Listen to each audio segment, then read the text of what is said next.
This video, we're talking about pairing a good deal with a bad deal.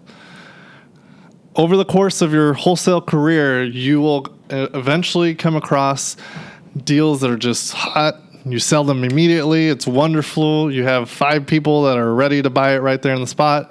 And then you'll also come across the other end of the spectrum, which is those dog deals. No matter what you do, how many people you send over there, you can't seem to find a buyer for it. For one person, it's the rehab, it's the problem. For the next person, it's the comps that's the problem. And it's just hard to move.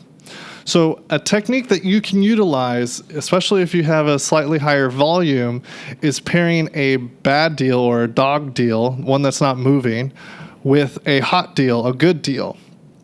And by pairing them together and selling them as a package, the goal is to move your bad deal and be able to get an overall assignment fee across all of them.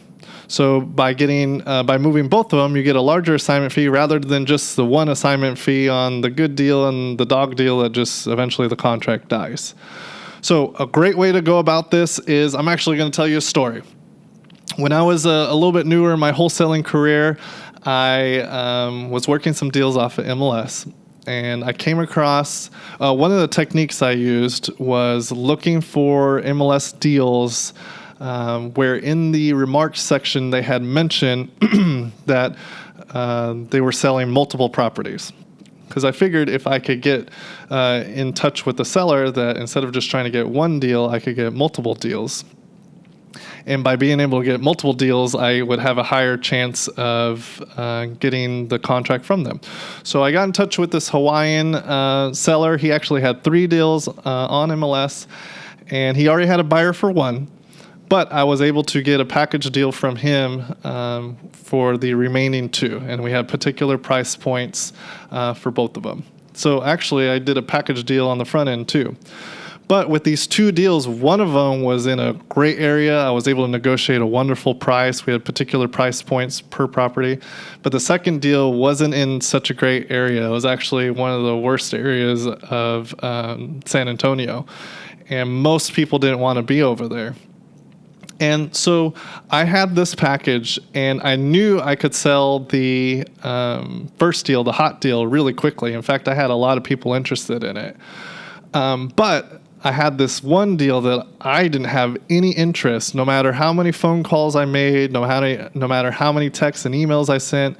I couldn't even get people to look at it just because of the area. Nobody wanted this house. So what I did is I looked at my hot deal and I made it a requirement. If you want this hot deal in this great area with this wonderful price, the only way I'm selling it to you is if you buy this other property as well. So that forced all the people that were interested in this deal that they didn't want to pass up to at least look at this deal, the dog deal that I couldn't sell, at least look at it and consider it. And it got the conversation going at what price point I needed to be at or how I could make the secondary deal, the bad deal, work for them. So what I actually ended up doing is with that second deal, I had to sell it less than what I contracted it for.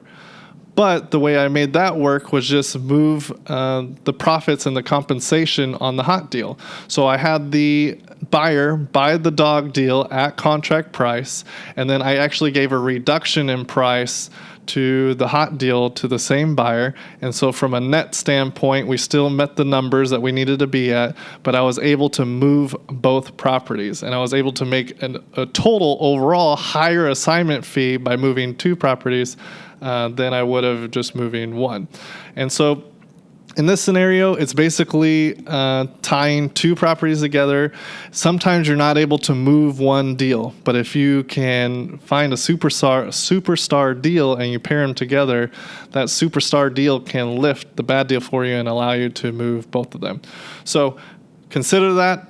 Think about packaging. Think outside the box. If you have a killer deal, figure out a way that you can use that demand to move other deals as well. So thinking packaging.